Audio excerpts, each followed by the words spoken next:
Good morning, everybody. It's Kathy Colley here in the Wealthypreneurs Facebook group.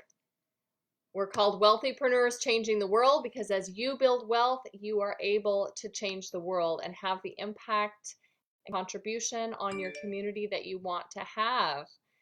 I am the founder of Wealthypreneur and also the founder of the Conscious Living Fair, and I am a money and business coach. I help small business owners who have a heart to serve their clients build wealth so they can change the world. And I am sad to tell you that today the stock market dropped 1,600 points. They're calling it Black Monday. But guess what? This is what the stock market does. It goes up, it goes down. And this is a perfect time for me to tell you about the dangers of debt and how to avoid them in your business. For years, I rode the debt roller coaster and it destabilized me. When the economy went down, when the market went down, I went down with it. Now I use 100% cash in all of my transactions except for purchasing assets that cash flow, and I'll tell you about that in a minute. But I use cash 100% in my business because it protects me. I have a buffer. I have security. I'm not really fazed by the market going up or the market going down or my client load going up or my client load going down. I am always secure. And I want that for you too. I want you to feel secure and at ease and not have to be chasing your tail trying to catch up with your debt payments. Hustle to get clients out of desperation because you got to make your debt payments. That's a really sad place to be. So why is debt so dangerous? Well, the first thing is that debt is a risk. So a risk is something that exposes you to danger. And when I first started my business in my early 30s, I thought I was invincible. I took risks right and left. And of course, I had a rich husband backing me up at that time. So it wasn't really risk. It was really play money for me at that time. But what happens with debt when you put your business expenses on the credit card, what I've learned over the years, I went through a divorce, was a single mother, had really hard times. What I've discovered is that when you put something on the credit card, oftentimes the risk that you're taking does not work out. If you spend $5,000 on your credit card on some marketing for your business that you hope will work out and it doesn't return $15,000 worth of business, then it's a risk that did not work out. And so debt exposes you to risk. It exposes you to danger in your business and your life. What kind of danger, you might ask? Well, like today, the stock market went down. The economy is being affected. There are people changing travel plans, changing all kinds of things. And so to not have savings and to be using 100% debt to cover your expenses puts you in a very vulnerable position. It means that if your client load goes down, you might not be able to pay your bills. It means if you have, a shift in your life, if you move, if you have a death in the family, you have a divorce, those kinds of losses do happen. And rather than think that we're invincible 100% of the time, it helps to have some savings in the bank. We'll talk about that in a minute. And to use 100% cash for your biz. And on a very simple level, debt payments reduce your cash flow. Even if things are going great with the economy and your client load, it means that your take-home pay gets eaten into by all these debt payments. You actually have a lot less that you're taking home because you're continuing to owe. I owe, so off to work I go. It's pretty sad. So what's the answer to this debt problem? So many business owners I talk to, they put things on the credit card, their payroll on the credit card. They put operating costs on the credit card. They put coaching and consulting on the credit card. Oh my God, please don't do that. I keep my programs affordable and also very accessible for people to be able to cash flow them out of their monthly net, because I don't want to see anybody go into debt for their business ever. And so the first thing I recommend is you look at your business and you see, what is my percentage of take-home pay, and what percentage is my operating costs. And the ideal is the 70-30 rule. So that's what I recommend and what I teach in my 6-month group, how to have a strategy for having 70% of your gross income being take home and 30% being operating costs. So that's the ideal, 70-30. Right now, when you look at your business, it might be the opposite. You might be spending 70% of your take-home pay on expenses and only bringing home 30%. Or like a couple people I know, you might be completely in debt. I know some people who signed up for a coaching program for $5,000 and they don't even have one client. They don't even have any income coming in. So they're completely in the hole. They're, they don't have any gross income at all. So, just really looking at your percentage can really show you where your business is at. Do you have a real business yet? Do you have clients yet? Do you have money that you can actually spend on operating costs? For startups, what I recommend is use free advertising. I have a great blog on free and low-cost ways to network in the Wealthypreneurs group, so check that out. I also recommend that you simply start enrolling your friends and family and everyone that you know to start getting some income in the door. That's really important. And find a coach that's affordable. There's some good accountability coaches out there who charge, $75 a session.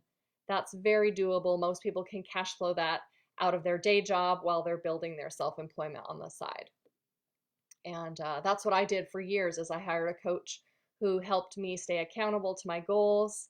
And as I grew and as my income increased, I was able to afford more and more coaching based on my real income, not based on my wish and a prayer that, oh my God, if I invest this $5,000, I'm going to get $15,000 in return. Well, I've done that many times, and the return on investment has not always panned out. There's nothing wrong with starting small, building wealth organically. So that's what I recommend. So 70-30 rule, build wealth organically and slowly. The other thing I recommend is to control your expenses once you have an income. And what this means is you have to be willing to not look good, right? It really boosts the ego to spend a lot in your business and feel like, okay, I'm an entrepreneur now. I have this amazing website that I spent $5,000 on, and I have this, amazing social media presence, and I'm doing this and I'm doing that. But really, if you're spending a bunch of money and you're not bringing a lot of money in, it's really just masturbation. Excuse my French, but that's really what it is you're just doing that to look good and not really serving the needs of your business. So be willing to not look good. When I first started, really, shifting from a debt-based lifestyle to a cash-based lifestyle, I had to let go of some things. I had to let go of, at that time, hiring a really fancy caterer to cater my groups. It just wasn't practical. So I had everybody do potluck. And it was great. Everyone loved the recipes. They wanted to take them home. It was a wonderful sharing and way to really bond for my groups. So, there may be a little temporary suffering in that, controlling expenses, but ultimately it's more authentic. It's more authentic and real to just spend what you really can afford to spend, or what is appropriate for your level of income. What is your 30%, right? So, so being willing to not look good, controlling your expenses. And the other thing I recommend is that you begin to save some retained earnings. Now, retained earnings is savings that you put aside It's earnings that you've saved and retained. You haven't spent it. And you're going to use that as a security emergency fund for your business. It's money that you can invest in opportunities. It's money you can use to cover income if you have a really low month. It's money that you can use to buy new equipment and supplies. And it's money for security. When you have that money in the bank, there's an ease and a relaxation that happens. And I have to say, clients can smell desperation. If you don't have any cash, if you're leveraged to the hilt with 1 million credit cards, clients can feel when you're really needy. So having a shift to eliminate debt and have savings in the bank, and then only spend your 30%, it's liberating, and it produces this sense of well-being for you that is contagious. People love to be around people that are financially successful. People love to be around people who are authentic. People love to be around people who have a sense of well-being and centeredness. And so getting your money together is a big part of that. All right, so I do want to talk lastly about good debt, right? So I've been talking a lot about the dangers of debt. Don't debt, don't debt, don't debt. And save and do the 70-30 and all that. But there are some good kinds of debt that I recommend you get into once you are done with credit cards and your consumer debt is paid off, you have an emergency fund. Then I do recommend that people invest. And you can be investing in assets that will cash flow for you, such as rental properties, businesses. You can be investing in mutual funds and in the stock market. And to have investing be something that you're doing with your extra money. It's not something that you're doing while you just scrambling to pay your basic bills. No. It's for more the intermediate wealth student, someone who has covered their basics, done baby steps 1, 2, and 3, and they're ready to build more. So good debt, might be buying a duplex, and the duplex will cash flow $300 a month.